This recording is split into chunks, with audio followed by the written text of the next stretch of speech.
Hey guys, really excited to be speaking with Dan Shipper this evening. I'm not sure if any of you know Dan, but if you don't, you probably should. He's a pretty cool guy.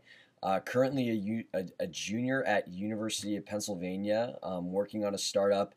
You might recognize his name because the founder of a pretty cool startup, 42 Floors, tried to hire him publicly by writing a blog post. And he's just a really awesome guy. And we're going to talk about a few things like what he's working on now and why he decided to ditch his last startup, how he has basically been able to build relationships with really awesome guys like Gary Vee and Jason Freedman, and some of the things that he was able to learn from Jason Fried.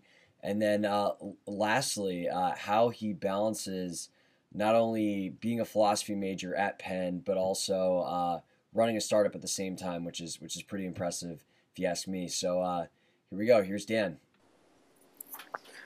Awesome. So Dan, super excited to be chatting with you. I think you are a pretty interesting guy. Have a lot of interesting things to say that I've been fortunate enough to read a little bit on your blog and all that good stuff. Thanks for having me. Yeah, for sure, man. So tell me, you've been working on this new product, Firefly, and I would love just to real quick learn a little bit about it. I think it's pretty cool. Right. So Firefly does download free screen sharing for customer support. So what that means is if a customer is having a problem with a website, right now a support rep has a problem. They have to sort of interview the customer and say, hey, what page are you on? What are you looking at? What are you trying to do? And the customer has to explain to them, oh, I'm on this page and I'm trying to do this and it's not working. And if the rep tries to help them and they're not having success helping them, they run into this problem where it's really difficult to tell whether the customer is having a problem because they don't understand the interface or because they're actually encountering a bug. And with Firefly, the rep can see exactly what the customer is seeing, and that sort of solves the problems that they run into every day. So it means that they don't have to do their first interview where they're like, what are you seeing? What are you looking at? All that stuff. And it means that they can quickly help confuse customers through the site by highlighting different elements on the page. And it also means that they can identify hard to recreate bugs and send them to the bugs team to get fixed. So it makes a customer support rep's life a lot easier by letting them see exactly what the customer is seeing.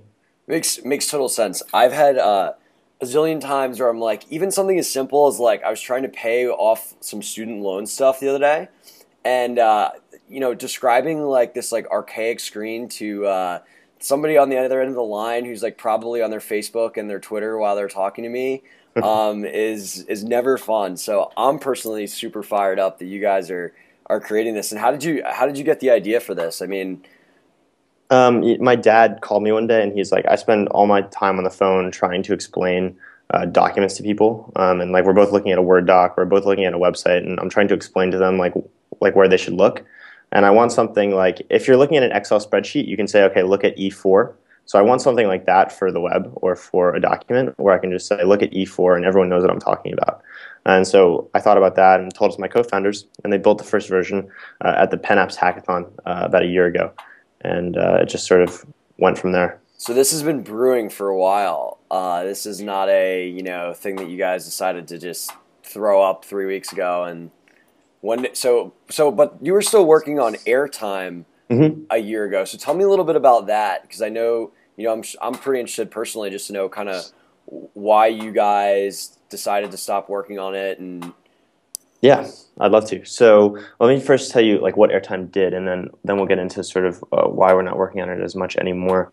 So basically, Airtime allowed you to market your products in your email signature. So if you signed up, you got a banner, and you could put that banner into all of the email signatures of all your employees, and it gave you a centrally controlled place to upload messages and turn all of the emails that you send out into marketing for your company.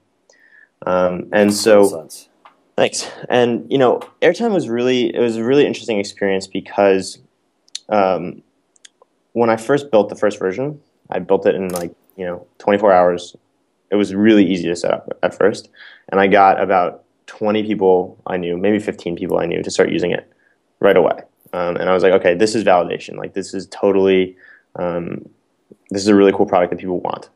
And then I actually stopped talking to customers after that, which is really interesting. You're like, I found the perfect product. I have 20 people using it. I don't need to talk to anybody anymore. Yeah, exactly. It was kind of just like, yeah, like I found it, and I have some early success, and then I just sort of started building stuff, and I just kind of forgot about continuing to talk to them and continuing to understand if they liked it or how they were using it and stuff like that. And I got a little bit wrapped up in like building some interesting features that I wanted to build. Like we wanted to build this thing where you could target your signatures by location. So if your email was opened in New York, it would show one banner, and if it was opened in San Francisco, it would show another banner. So and just stuff like that, like location, device, like all these different nifty little features that we could build, and we sort of forgot about like solving the core problem that people wanted solved. And Airtime actually has a real problem that it solves, and the problem is you get someone. There's always someone in an organization that sends out emails that are like, okay, everyone update your signature to this. We're pushing this month, and everyone grumbles, and they spend 5 minutes going in and like updating their signature by hand. And so it's a waste of time, and it's basically a waste of everybody's time. And Airtime fixes that. I absolutely love it, just because, I mean, one of the things that I think a lot about, where I think there's just people just leave money on the table, is just kind of like all the digital real estate that's available out there to basically like push out messages that you're looking for.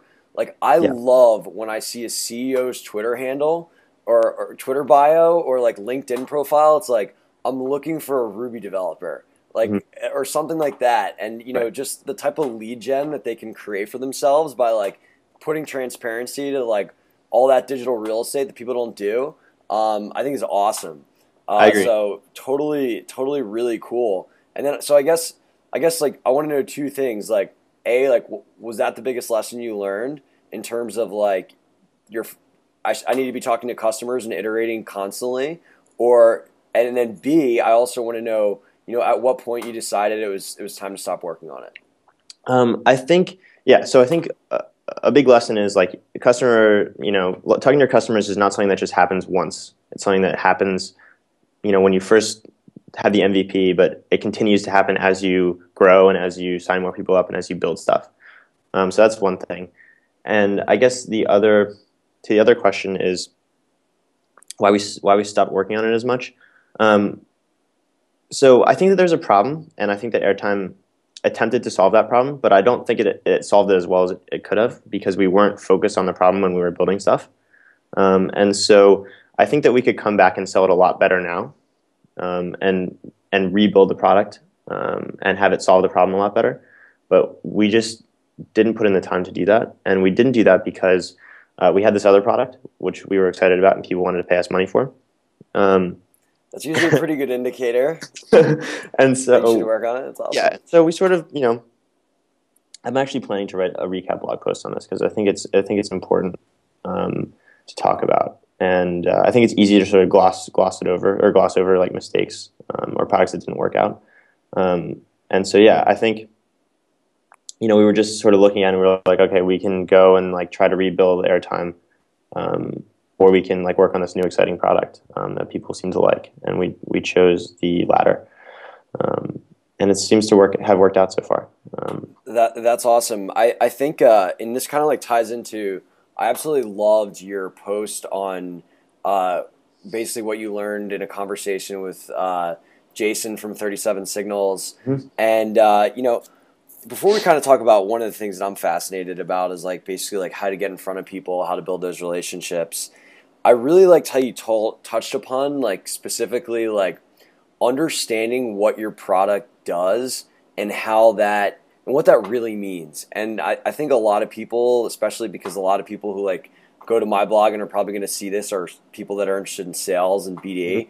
Can you kind of like give a recap of what you talked about in the post in terms of in the Clay Christensen example that you used? Yeah, absolutely. So I think the biggest thing that I got out of talking to Jason is that a quality product and a quality sales process comes from the same place, and that place is understanding. So understanding who your customer is and what your product means to their lives totally will allow you to build both a product that fits their needs, and also sell it in a way that resonates with them. Yep. And so the way that the way that Jason thinks about it, and the way that comes from this guy Clay Christensen, who's a Harvard professor, I believe, and basically he looks at it as what job is your product doing, and what are people switching from to get that job done? What are they using already that they're switching to your product for? So basically, the example that he gives, and it's a video, I can send you the link, and you can put it on the blog post if you want. Awesome. He was contracted to help a fast food company sell more milkshakes, and they basically got a bunch of customers in their target demographic in a room, and they're like, okay, like, what do you want out of a milkshake? And they were like, okay, we want these more flavors, we want more textures, we want all this stuff. And so they were like, okay, and they added more milkshake flavors, and they added more toppings that you could put on and stuff like that, and put it on the menu. And it didn't really affect sales. People were like, yeah, the milkshakes taste better, but it didn't really have a major effect. Mm-hmm. And so they sort of dove deeper into it, and what they started doing is they realized that most of their milkshakes were sold in the very early morning. Like 50% of their milkshakes were sold in the very early morning, and they were trying to understand why that was so. So they would go out in the morning and interview people who were buying the milkshakes. And what they realized was that all these people were on long commutes, and they used the milkshake as a way to have like a filling meal on their long commute that would last them for the entire commute. And so why that's interesting is because the job that the milkshake did was to help them, keep them entertained and fill them up during their long commute, which is not something that you would just know without understanding like what job the milkshake is doing. Right.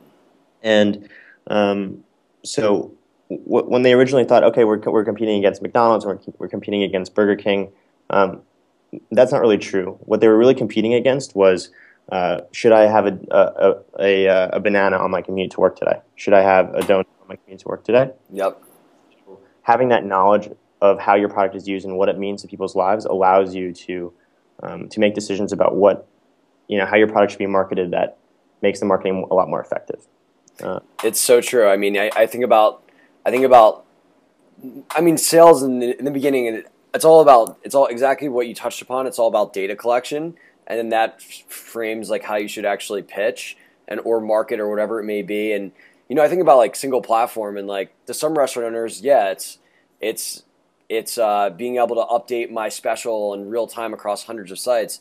But other people, it's just it's peace of mind. It's peace of mind that their information is accurate everywhere, and that they don't have to worry about it. And then other people, it's the ability to be able to update their Facebook posts or whatever it is. Mm-hmm. And if I'm trying to even though my product can do 150 things, if I'm trying to communicate effectively, I want to basically understand exactly what that person wants. Mm-hmm. So when I'm conveying the message of the product, somebody just goes, wow, it's like you knew exactly what I was thinking or exactly what I was wanting. Exactly. Which is awesome. The thing I got, the biggest thing I've learned in the past couple months is from, besides from Jason Fried, which is, I learned a lot from him, but the other thing is from Nat Turner, who he co-founded Invite Media, which sold to Google. Penn guy, right, as well? Yeah, Penn guy.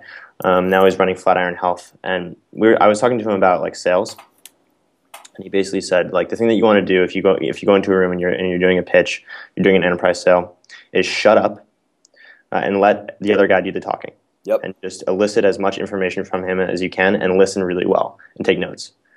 Because the tendency is to go in and just like do your pitch and just like talk the whole time. Yep. It won't get you very far. The best thing to do is always to listen a lot, and then use what they're saying to make the sale, or inform how you write your copy, inform like what you touch on, stuff like that. And so that's been really, really valuable for us. We went and pitched a Fortune 50 company the other day, senior vice president and like two other vice presidents. And we went in with like a pitch deck and stuff, and we literally never even opened the laptop. We just sat there for an hour and a half. I love it. Just shooting the shit. And, we're developing a relationship and like understanding what they're doing and what they want. And that's a lot more effective than going in and doing your 15-minute slide deck and then them saying, oh, we're not interested in leaving, Yeah, totally. So, I'll actually go to pitches with a deck sometimes, and basically like, I'll start my like series of questions when this is like a new type of pitch where it hasn't necessarily been commoditized. Mm-hmm. And And at times I'll realize that like the deck's like not where it needs to be, and this will be like on a screen share pitch, and I'll literally say like, you know what, this has been awesome. All of this has been really helpful to me for understanding what you guys are looking for. I'm actually going to go back to my coworkers and just get a few more things that I think you want to see. Can we actually set up a call for me to actually go over how I think we can help to you in, next Monday or whatever it is. Mm-hmm. So it's just, because once person's like bought in and they'll take a meeting with you, like you can get the next meeting and basically arm yourself with exactly how to present it much more effectively. And I use that strategy all the time, and it's awesome. And I really love how you said about like, shut up and listen. Like what I think is really funny is basically like people are afraid of silence. They're afraid of the awkwardness. Mm-hmm. So if you just kind of like say something, like say one thing and just sit there, people will just start telling you everything. Mm-hmm. It's awesome. Like my favorite is like to use one of my favorite things is to basically like use a like infer something that I want people to think, and then just be completely quiet afterwards, and then they'll basically like verbally agree to me, and then like they'll start like pontificating about how like on this thing that I want them to say. So I'll do something like, yeah, and the reason that Firefly is so awesome is because, you don't have to download the screen share software and nobody likes that. And then I'll just shut up and I'll just be silent until that person basically confirms like, yeah, that is awesome. That's really great. Like, I really like that. That's funny. It's so funny. That's cool. Love it. I can see that working. Yeah. So awesome. So, one of the things that I think that's really interesting to me, and I think people who like will probably see this video might be interested in as well, is on the relationship side, building things. I mean, I know you built a relationship with Jason Freedman at 42 Floors. I know Jason Freed. There must have been some type of initial relationship there for him to spend time with you. Like when there's somebody that you want to get in front of that you want to build a relationship with, like how do you approach that? A lot of the most fruitful relationships that I built have been very serendipitous. So with Jason Fried, he tweeted something, and I responded. It was an article that he'd written about Jeff Bezos, and I responded. And then he responded back, and he said, "By the way, are you ever in Chicago? We should meet up." And I was like, "Whoa," because I never really talked to him before. So that was awesome. That was totally crazy. And I think, and then I booked the flight the next day. Classic. And then I was like, I'm going to be in Chicago. He doesn't know that though, so let's. Classic. And so, so that's how that happened. A similar thing happened with Gary Vaynerchuk. He read one of my blog posts and just tweeted me. He noticed that I was a Jets fan, and then tweeted me and asked me if I wanted to go to a game. And so that's one of the benefits of having a widely read blog, is it sort of open those doors. Totally. With Jason Freedman, that was actually a tweet, and I just tweeted him. That was before a lot of people had read my blog and stuff, and I just tweeted him and I said, "Hey, I really like what you're doing. Because his blog is one of the reasons that I really started blogging. That's cool. I really like your blog posts. Like, I'd love to talk." And he called me one day when I was in class, and we just ended up talking for a while. And I just kept, emailing him and like getting advice and keeping him posted on what I was doing, and that's sort of how that happened. So, I think one of the advantages of my position is that I'm a student and I'm like young, and people, if you're young and you're a student and you're doing cool stuff, people want to help you generally. And so I've used that to my advantage. That's awesome. To get advice from really quality people. One thing you mentioned that I think is so important is that a lot of people don't do is essentially keeping people updated. Like, I think that is such a critical thing that not enough people do, and they miss out on a ton of opportunities. And honestly, like, it's just one of those things where it may seem kind of unnatural to just send somebody an email and be like, "Hey, we haven't talked in 4 months. I just want to let you know what I'm up to. Like, no response needed." That's like, I love those emails. I wish more people sent them, and I just think it's something that everybody should be doing for like their inner circle of people that they want to keep in their lives. Yeah, it's really useful, especially for like potential investors, because what happens with investors is like everybody wants to have a transactional relationship with an investor, where they're like, "Oh, I have the greatest idea ever. Like, let me show you my deck," and they're just getting pitched all the time. But if you go to an investor and you say, like, "I want to know you. Like, I want to tell you what I'm doing. I'm not really looking for money," and you establish the relationship early, it's a lot easier to walk in the door and like a year later and say, "By the way, I have a really great idea, and I need money," Right. uh, Well, instead of just rushing the relationship. Same thing with journalists. And a lot of the relationships that I have also been off like cold emails and just like being like, hey, like let's Skype or whatever. It doesn't work as well with like really really famous busy people, but generally people who are like one step above you in the hierarchy, I guess. Yep. Will always say like, yeah, totally, like let's grab coffee or whatever. Definitely. And the interesting thing is like you never know where those relationships lead. And so like the summer after my freshman year, I was working in New York at a startup, and I decided that I wanted to have lunch with a new person every day if I could. And like Love that just that. like it's like seeds a lot of different relationships that lead to places that you can never expect. So, the tweet to Jason Friedman, he offered me a job 9 months later that went viral.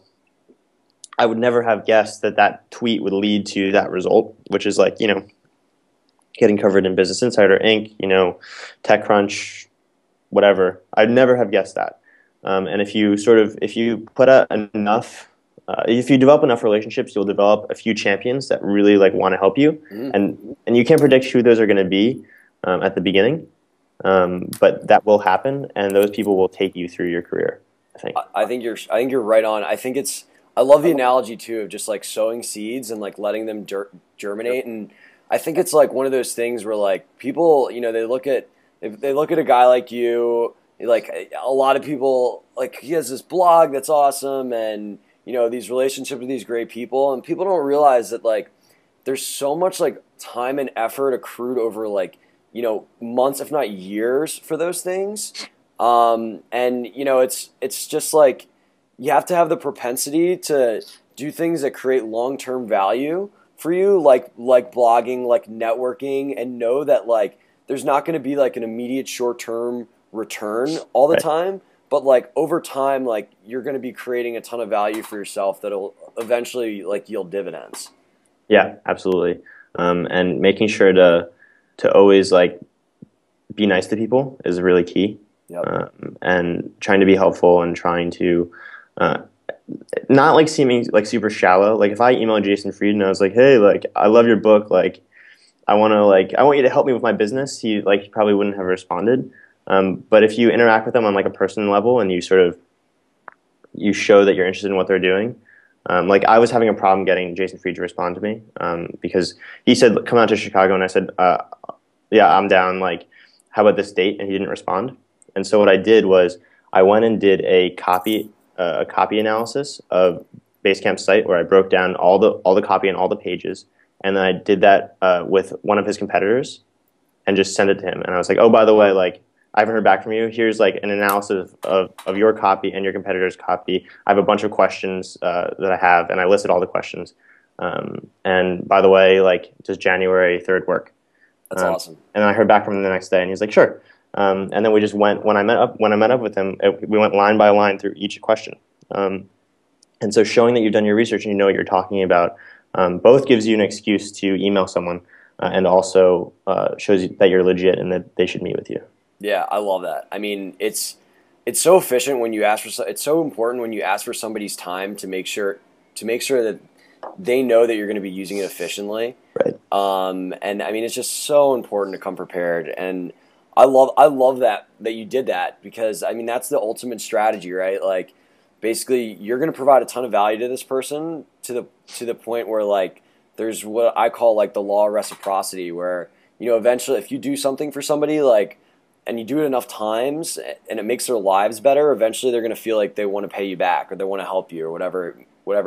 I guess like there's like a karmic debt that's created. So that's awesome. Another thing that you did that I like, it sounds like with Gary, is I think a lot about the idea of what I call horizontal networking.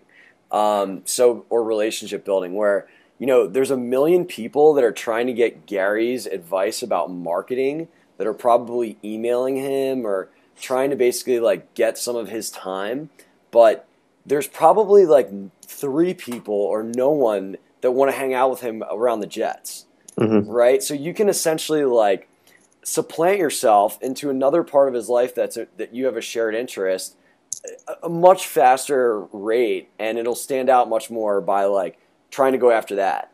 Yeah. And like that's how I think about like my job at Single Platform. I got this job because I was on Charlie O'Donnell's softball team That's in New York, and like Charlie was a guy I wanted to know. I wanted to know, like I wanted to basically like get to know him, and I knew he knew a lot of people, and I liked his blog and stuff. And if I emailed him and was like, hey Charlie, like let's talk like about this idea I have for a startup, like I would have been like one of 10,000 people trying to do that. But like, hey Charlie, like I see you play softball. I like softball.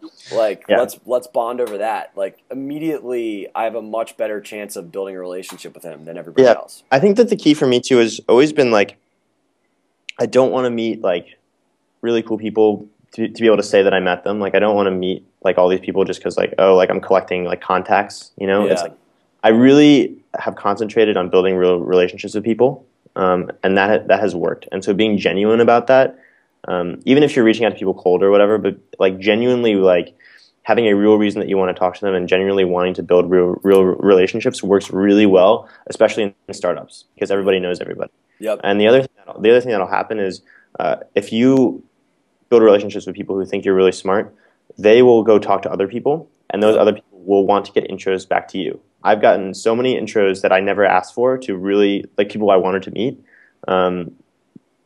just because like someone went and talked to someone else and they're like, oh, I want to meet him, and they just sent an intro over. Yeah, I love that. It happens all the time, and it's one of those things too where I think like creating digital assets like your blog that people can point to when they say, hey, you want to meet this guy?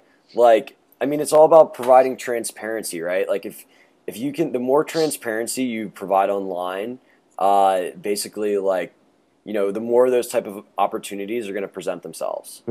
So, okay, I want to talk about one more thing. And so you're working on a startup, you're in school, you probably have 50 people email you a week that like want to grab coffee or whatever it is. Like, how do you balance all this? Like, what effective time management strategies do you use? It's something that I think about a lot because I don't want to wake up and be like 35 and like never have done anything but like work, you know? Totally. So like I guess my whole thing is like if everything totally fails in 3 years, I want to be able to look back and like be okay with like the amount of time that I spent doing it. So that requires a balance, right? I don't want to feel like I sacrificed like everything about my life for something that didn't work out. And so I guess for me, the biggest thing is I don't have a lot of dead time. So I think a lot of people, and I used to do this too, like I would just like sit around and like not do anything for a couple of hours and like browse Reddit or Hacker News or whatever. And I still do that sometimes, but I don't have like a 4-hour chunk of time where I'm just sitting around not doing anything. And the other thing that I do is I rigorously plan out everything I need to do for like the week, and like I know like exactly.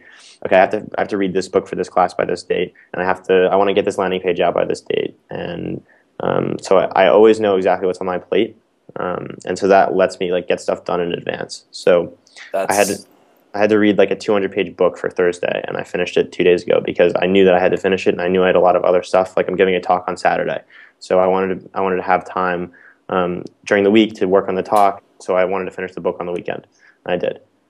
So that's the biggest thing for me. I love that. So 2013, some of my friends that I talked to this about will probably make fun of me.